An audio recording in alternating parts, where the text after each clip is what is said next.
In the smoldering ruins of a London high-rise, they continue to look for bodies and clues. At least 12 people died. Some reportedly jumped to their deaths to escape the flames. Tonight, survivors are asking, how did a 24-story building, newly renovated, quickly become a towering inferno? I'm Brent Goff in Berlin. This is The Day.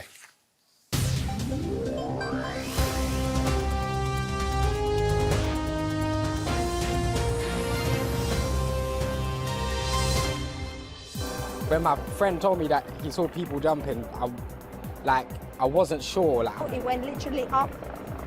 It started firing from the outside all the way to the roof.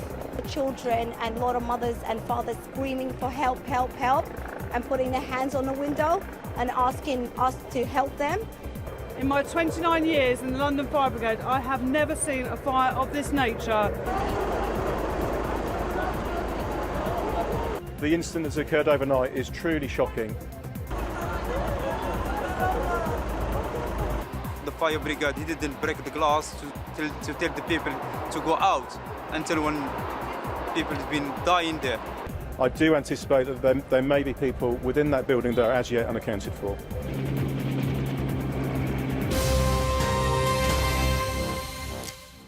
Also on the show tonight, a group of U.S. politicians playing baseball were shot at today.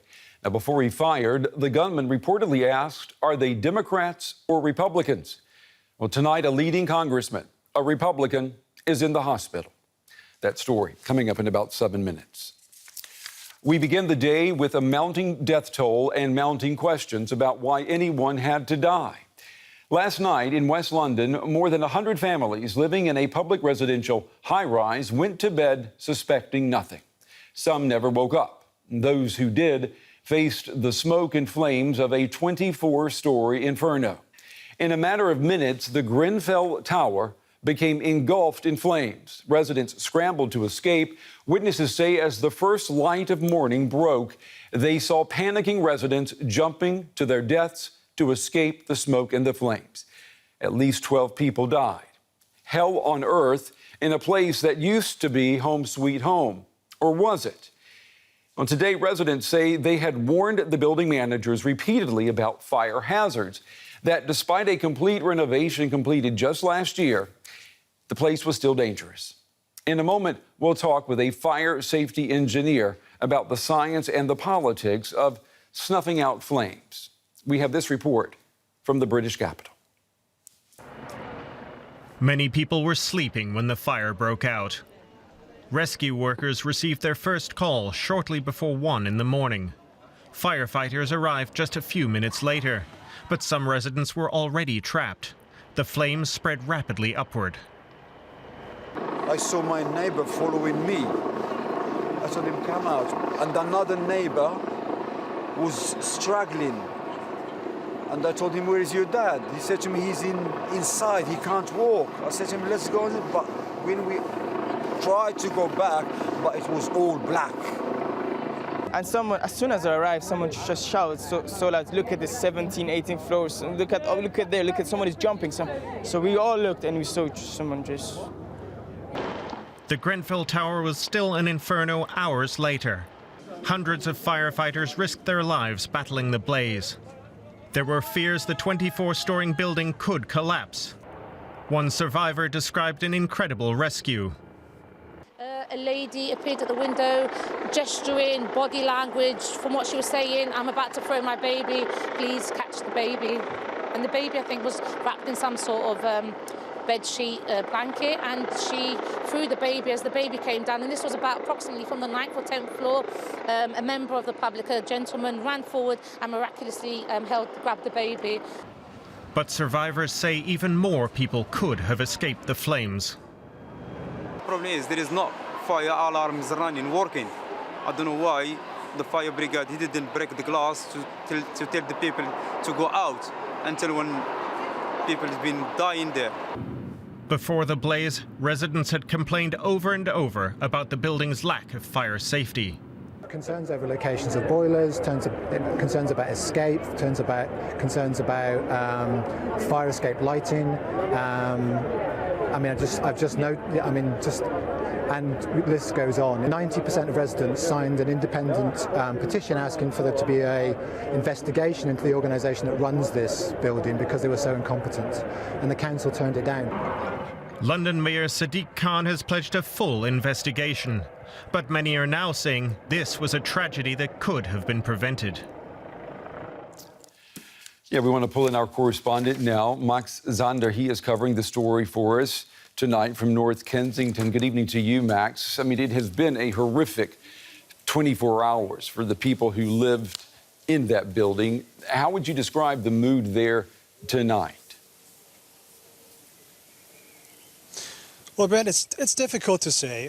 Some people have been, throughout the day, have been hanging out on the streets and in the windows and doorways and have been watching the rescue efforts, the flames, simply in shock.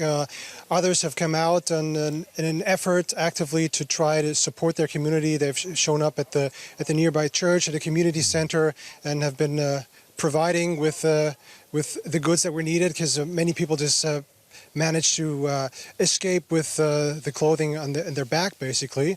And yeah, but some people are also very angry because they lost everything, and at the moment we don't know who is responsible.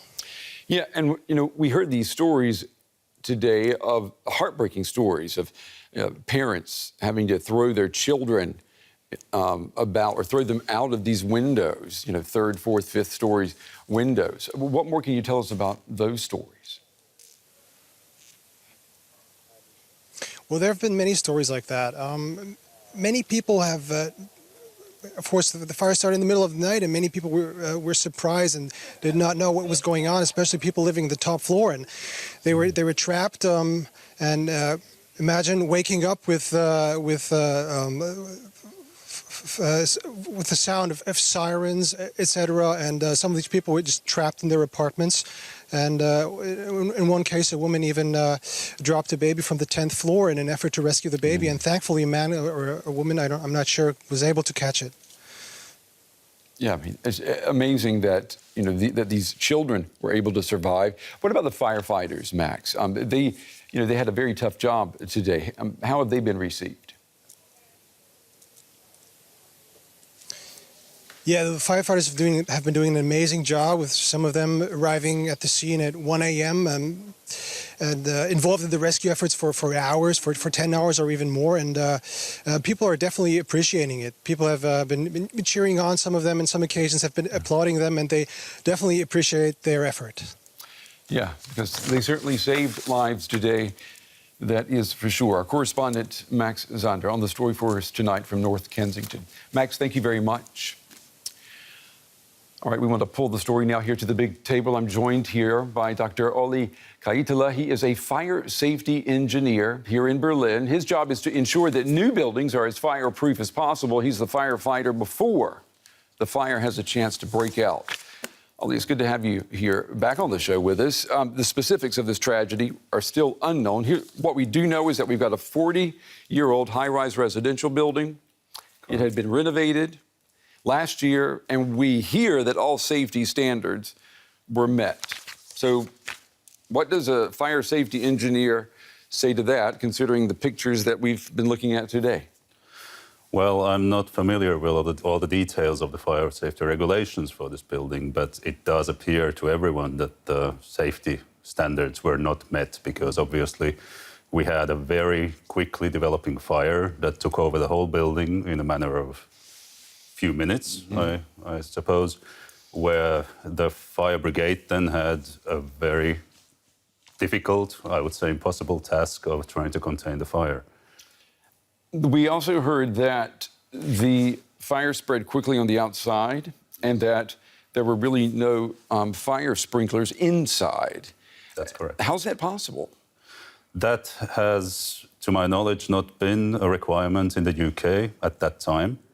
I know that currently there are such regulations in Scotland, for instance, in the UK, but not everywhere and not for all buildings. And of course, at that time in 1974, this was not the case. Exactly. I mean, it is, it's an older building. I want you to take a listen to what the leader of the Labour Party in the UK said today about this tragedy. Take a look. There has to be very, very strong fire regulations, which there are, but there has to be a sprinkler system installed, particularly in residential tower blocks that maybe don't have them at the present time. If you cut local authority expenditure, then a price is paid somewhere. Yeah, the price is paid somewhere. Now, Mr. Corbyn there is, he clearly wants to blame austerity, the conservative governments of the past for cutting back and putting people's lives at risk. I mean, politics aside for a moment, how many times are fire prevention suggestions cut because they cost too much money?